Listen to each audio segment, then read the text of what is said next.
सबसे पहले आप सभी का मेरे यूट्यूब स्टूडियो में स्वागत करता हूँ। आज की वीडियो के माध्यम से मैं आपको आधार कार्ड का सेंटर लेने के लिए आपको आधार का एग्जाम देना जरूरी होता है, लेकिन आधार का एग्जाम देने से पहले आपको आधार एग्जाम देने के लिए जो एप्लीकेशन फॉर्म है वो भरना जरूरी होता है। तो एप्लीकेशन फॉर्म आप कैसे फिलअप कर पाएंगे वह इस वीडियो के माध्यम से मैं आपको आसान शब्दों में सिखाने वाला हूँ। जानकारी अच्छी लगे तो इस वीडियो को जरूर लाइक करना है। अब आपको क्या करना है, सबसे पहले आप अपने पीसी में किसी ब्राउजर को ओपन कर लीजिए। जैसे कि मैं इस वीडियो में गूगल को ओपन कर लेता हूँ। जैसे गूगल को ओपन कर लेता हूँ तो ये जो सर्च बार है इसमें आपको टाइप करना होगा आधार एग्जाम फॉर्म।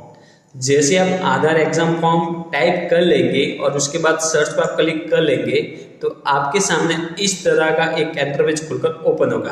अब आपको क्या करना है, फर्स्ट वाली जो वेबसाइट है आप देख सकते हैं uidai.nseit.exam.com। अब आपको फर्स्ट वाली वेबसाइट पर आपको क्लिक करना होगा। जैसे आप फर्स्ट वाली लिंक पर आप क्लिक कर लेंगे तो आपके सामने देख सकते हैं welcome to Aadhaar testing and certification. अब आपको क्या करना है, जैसे इस पेज पर आ जाएंगे तो अब आपको सबसे पहले यदि आपने पहले से अकाउंट क्रिएट कर रखा है तो आपको यूजर आईडी और पासवर्ड आपको फिलअप करके साइन इन इस पर आपको क्लिक करना होगा। लेकिन आप इस पेज पर पहली बार आ रहे हैं तो आपको क्रिएट न्यू यूजर इस पर आपको क्लिक करना होगा।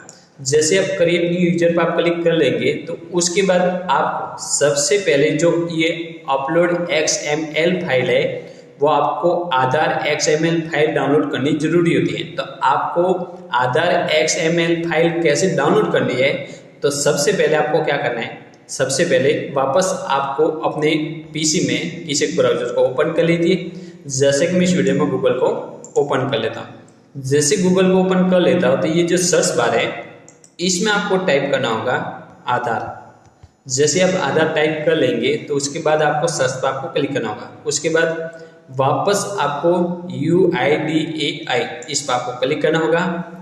जैसे आप इस पर आप क्लिक कर लेंगे तो उसके बाद अपनी लैंग्वेज को सिलेक्ट कर लीजिए। लैंग्वेज को सिलेक्ट कर लेंगे तो आप डायरेक्टली आधार कार्ड की जो ऑफिशियल वेबसाइट है इस पर आ जाएंगे। अब आपको क्या करना है, सबसे पहले आपको जैसे आप माय आधार पर आप क्लिक कर लेंगे तो उसके बाद आपको क्या करना है, सबसे पहले डाउनलोड आधार इस पर आपको क्लिक करना होगा। जैसे आप डाउनलोड आधार पर आप क्लिक कर लेंगे तो आपके सामने ई आधार डाउनलोड करने का जो पेज है वो आपके सामने ओपन हो जाता है। अब आपको क्या करना है, सबसे पहले ये जो डैशबोर्ड है इस पर आप क्लिक कर लीजिए। जैसे आप डैशबोर्ड पर आप क्लिक कर लेंगे तो आप वेलकम टू माय आधार जो पेज है लॉगिन पेज है उस पर आ जाएंगे। तो सबसे पहले आप लॉगिन पर आप क्लिक कर लीजिए। लॉगिन पर जैसे आप क्लिक कर लेंगे तो उसके बाद अपना जो आधार नंबर है वो फिलअप कर लीजिए। कैप्चा कोड फिलअप करके लॉगिन विद OTP। जैसे आप लॉगिन विद OTP पर आप क्लिक कर लेंगे तो आपके आधार से जो रजिस्टर्ड मोबाइल नंबर है उस पर OTP भेजा जाएगा। उस OTP को फिलअप करके आप लॉगिन हो जाइए। जैसे आप लॉगिन हो जाएंगे तो आपके सामने इस तरह का एक इंटरफेस खुलकर ओपन होगा। अब आपको क्या करना है, सबसे पहले स्क्रॉल को डाउन कर लेना है। जैसे आप स्क्रॉल को डाउन कर लेंगे तो आप देख सकते हैं लेफ्ट साइड में ऑफलाइन eKYC इस पर आपको क्लिक करना होगा। जैसे आप ऑफलाइन eKYC पर आप क्लिक कर लेंगे तो आपके सामने देख सकते हैं create a share code of 6 digit, यानी कि आपको 6 डिजिट आपको 6 डिजिट का आपको पिन क्रिएट करना है। जो भी आपके हिसाब से आप अपने हिसाब से कर लीजिए, ठीक है। जैसे आप अपने हिसाब से 4 डिजिट कोड फिलअप कर लेंगे उसके बाद आपको डाउनलोड पर आपको क्लिक करना होगा। जैसे आप डाउनलोड पर आप क्लिक कर लेंगे तो आपकी जो PDF फाइल है वो XML के रूप में डाउनलोड हो जाएगी, जिसे आप आसानी से अपलोड वहाँ कर पाएंगे। तो XML फाइल आपको कैसे डाउनलोड करनी है, तो आपको वापस माय आधार पर आ जाना है और ऑफलाइन eKYC पर आ करके आपको 6 डिजिट का कोड फिलअप करना है जो आप अपने हिसाब से फिलअप करना है, जो आपको याद रखना है, ठीक है। उसके बाद डाउनलोड पर आपको क्लिक करना होगा। जैसे आप डाउनलोड पर आप क्लिक कर लेंगे तो आपकी जो XML फाइल है वो डाउनलोड हो जाएगी। जैसे डाउनलोड हो जाती है तो उसके बाद वापस आपको आधार एग्जाम पोर्टल पर आना है। जैसे आप वापस आधार एग्जाम पोर्टल पर आ जाएंगे तो उसके बाद क्रिएट न्यू यूजर पर आपको क्लिक करना होगा उसके बाद आपको क्या करना है, आपकी जो PDF फाइल आपने डाउनलोड की है वो यहाँ पर अपलोड कर लीजिए। अपलोड करने के बाद अपलोड पर आपको क्लिक करना होगा और उसके बाद ये जो शेयर कोड है, जो आपने 4 डिजिट का शेयर कोड आपने फिलअप किए थे वो यहाँ पर फिलअप कर लीजिए। एक्सेस पर आपको क्लिक करना होगा। जैसे ही इस पर आप क्लिक कर लेंगे तो उसके बाद आपका जो साइन अप का जो फॉर्म है वो ओपन हो जाएगा। जैसे आप साइन अप का फॉर्म ओपन हो जाता है तो उसके बाद सबसे पहले आपको अपना अकाउंट है वो क्रिएट कर लीजिए। लेकिन अकाउंट क्रिएट करने से पहले आपके आधार कार्ड में आपका नाम, डेट ऑफ बर्थ, पिताजी का नाम और जो एड्रेस है वो एकदम करेक्ट होना जरूरी है। जैसे आप अकाउंट क्रिएट कर लेते हैं तो उसके बाद वापस होम पेज पर आ जाइए।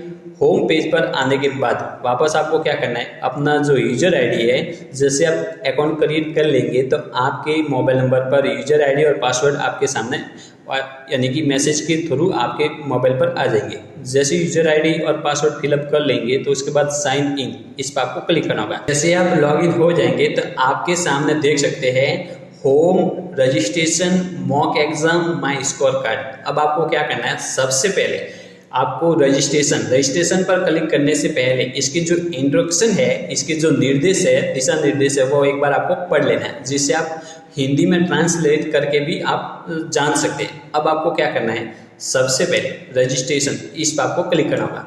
जैसे आप रजिस्ट्रेशन पर आप क्लिक कर लेंगे तो आपके सामने आपका जो रजिस्ट्रेशन पेज है वो आपके सामने ओपन हो जाता है। अब आपको क्या करना है, यदि आपके पास पहले से अपना सर्टिफिकेट था और वो एक्सपायर हो गया है तो आपको प्रीवियस एनरोलमेंट डिटेल्स, इस पर आपको क्लिक करना होगा। उसके बाद प्रीवियस यूजर आईडी फिलअप कर लीजिए, सर्टिफिकेट नंबर फिलअप कर लीजिए, सर्टिफिकेट इशू फिलअप कर लीजिए और उसके बाद सर्टिफिकेट इशू बाय आपको जिस कंपनी से आपको प्राप्त हुआ था वो सेलेक्ट कर लीजिए। उसके बाद वेरीफाई आपको क्लिक करना होगा। जैसे आप वेरीफाई पर क्लिक कर लेंगे तो आपका जो सर्टिफिकेट, पुराना सर्टिफिकेट से संबंधित जो डिटेल्स है, यदि वेरीफाई हो जाती है तो आपको केवल 235 रुपये ही आपको पे करने हैं री एग्जाम के, ठीक है। जैसे कि आपका डिटेल्स वेरीफाई नहीं होता है तो आपको क्या करना है, आपको राइट क्लिक हटा देना, ठीक है। उसके बाद आपका जो एजुकेशनल क्वालिफिकेशन है वो सेलेक्ट कर लीजिए। उसके बाद लेवल ऑफ एग्जाम सेलेक्ट कर लीजिए, यानी कि आपको ऑपरेटर चाइल्ड एनरोलमेंट के लिए लेना है, बच्चों का आधार कार्ड के लिए लेना है तो आपको फर्स्ट वाला ऑप्शन सेलेक्ट करना होगा। यदि आपको सुपरवाइजर के लिए एग्जाम देना है तो आपको सेकंड वाला ऑप्शन सेलेक्ट करना होगा। उसके बाद एग्जाम लैंग्वेज, आपको एग्जाम जो लैंग्वेज है वो सेलेक्ट कर लीजिए। अब आपको क्या करना है, select your enrolment agency code, select your register code. मैं आपको बता दूं कि यदि आप CSC धारक है तो आपका डिस्ट्रिक्ट लेवल का जो CSC ऑथोराइज सेंटर है वहां से संपर्क करना होगा। वहीं से आपको एक ऑथोराइज लेटर दिया जाएगा जिसमें एजेंसी कोड दिए जाएंगे, रजिस्टर कोड दिए जाएंगे। यदि आप एक ई-मित्र कियोस्क धारक है तो आपका अपना डिस्ट्रिक्ट लेवल का जो डाइट ऑफिस है, DOIT का जो ऑफिस है ITC का, उस वहां पर संपर्क करना होगा। वहीं से आप एक ऑथोराइज लेटर प्राप्त करेंगे जिसमें आपका एजेंसी कोड दिया जाएगा, रजिस्टर कोड दिया जाएगा। लेकिन आप राजस्थान के मूल निवासी हैं और ई-मित्र कियोस्क धारक है तो आपको Raj comp info service limited select करना होगा। और उसके बाद department of the ITC government of Rajasthan select करना होगा। उसके बाद आपको क्या करना है, उसके बाद आपका जो आधार नंबर है वो ऑटोमेटिक आ जाएगा। आपकी जो पर्सनल डिटेल्स है वो एक बार चेक कर लीजिए, यदि उसमें किसी भी प्रकार की प्रॉब्लम है तो उसको सबसे पहले अपडेट कर लीजिए। अब आपको प्रीफरेंस टेस्ट स्टेट, आपका अपना जो एग्जाम स्टेट है वो सेलेक्ट कर लीजिए। प्रीफरेंस टेस्ट सिटी, आपको कौन सी सिटी में एग्जाम देना है वो सेलेक्ट कर लीजिए। उसके बाद प्रीफरेंस टेस्ट सेंटर NSEIT जो लिमिटेड उदयपुर, जो भी आपका सेंटर है उसे सेलेक्ट कर लीजिए। उसके बाद सेव एंड कंटिन्यू पर आपको क्लिक करना होगा। जैसे आप सेव एंड कंटिन्यू पर आप क्लिक कर लेंगे तो आपके सामने देख सकते हैं अपलोड डॉक्यूमेंट का जो पेज है वो आपके सामने ओपन हो जाता है। अब आपको क्या करना है, सबसे पहले डॉक्यूमेंट अपलोड, यहाँ पर आपको आपका जो एजुकेशनल डॉक्यूमेंट है वो अपलोड करना है। उसके बाद जैसे आप डॉक्यूमेंट अपलोड कर लेंगे तो आपके सामने वेरीफाई करने का एक ऑप्शन आएगा, जैसे कि मैं एक बार आपको करके बता रहा हूँ। जैसे आप अपना जो डॉक्यूमेंट है एजुकेशनल का उसे सेलेक्ट कर लीजिए। सेलेक्ट करने के बाद जैसे एक मान लीजिए कि मैं आपको एक बार आपको करके बता रहा हूँ। जैसे आप ये सेलेक्ट कर लेंगे तो उसके बाद आप देख सकते हैं यहाँ पर आई कन्फर्म, यहाँ पर राइट क्लिक करना होगा। I confirm that the file selected by me is correct, यानी कि आपकी जो पीडीएफ फाइल आपने सेलेक्ट की है वो एकदम करेक्ट है। उसके बाद अपलोड पर आपको क्लिक करना होगा। इसी तरह आपको ये जो ऑथोराइज लेटर है, जो मैंने आपको बता दिया था कि आप यदि ई मित्र कृषि के धारक हैं तो आपका ई मित्र कृषि डिस्ट्रिक्ट लेवल का जो ऑथोराइज सेंटर है वहां से संपर्क करना होगा, वहीं से आपको ऑथोराइज लेटर दिया जाएगा। और यदि आप सीएससी धारक है तो डिस्ट्रिक्ट लेवल का जो सीएससी ऑथोराइज सेंटर है वहां से संपर्क करना होगा, वहीं से आपको ऑथोराइजेशन लेटर आपको दिया जाएगा। अब आपको क्या करना है, सबसे पहले आपको कंटिन्यू पर आपको क्लिक करना होगा। जैसे ये डॉक्यूमेंट अपलोड हो जाते हैं तो कंटिन्यू पर आपको क्लिक करना होगा। जैसे आप कंटिन्यू पर आप क्लिक कर लेंगे तो आपका जो फॉर्म का जो प्रीव्यू है वो आपके सामने शो हो जाता है। तो अब एक एक जानकारी आपको चेक कर लेनी है। उसके बाद आपका जो भी एक बार सबसे पहले मैं आपको बता दूं कि सबमिट करने से पहले, प्रोसेस टू सबमिट टू करने से पहले आपको ये जो बेसिक डिटेल्स है आपको एक बार एकदम चेक कर लेनी है। यदि उसमें किसी भी प्रकार की प्रॉब्लम है तो आपको एग्जाम देने से भी रोका जा सकता है। उसके बाद आपको क्या करना है, ये जो डॉक्यूमेंट आपने अपलोड किए थे वो वेरीफाई करने जरूरी है। तो वेरीफाई करने के लिए आपको वेरीफाई डॉक्यूमेंट इस पर आपको क्लिक करना होगा। जैसे वेरीफाई डॉक्यूमेंट आप क्लिक कर लेंगे तो उसके बाद आपको आई कन्फर्म पर आपको क्लिक करना होगा और सेव इस पर आपको क्लिक करना होगा। उसके बाद वापस आपका जो ऑथोराइज लेटर है उसे सेलेक्ट कर लीजिए। उसके बाद आई कन्फर्म और सेव पर आपको क्लिक करना होगा। जैसे वेरीफाई हो जाते हैं दोनों डॉक्यूमेंट तो आपको क्या करना है, प्रोसेस टू सबमिट फॉर्म इस पर आपको क्लिक करना होगा। जैसे प्रोसेस एंड सबमिट पर आप क्लिक कर लेंगे तो अब वापस आपको अपना डिक्लेरेशन देना है और सबमिट एप्लीकेशन फॉर्म पर आपको क्लिक करना है।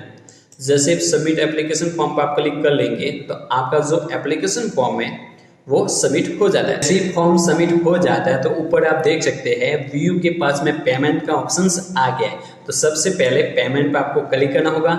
जैसे आप पेमेंट पर आप क्लिक कर लेंगे तो आपके सामने देख सकते हैं this window is available 31 January 2022 and 23 अप्रैल 2025, यानी कि अभी फिलहाल ये विंडो ओपन नहीं है। तो आपको कुछ दिन का वेट करना है। कुछ ही दिन में आपका जो पेमेंट का जो ऑप्शन है या कुछ घंटे आपको वेट करना है।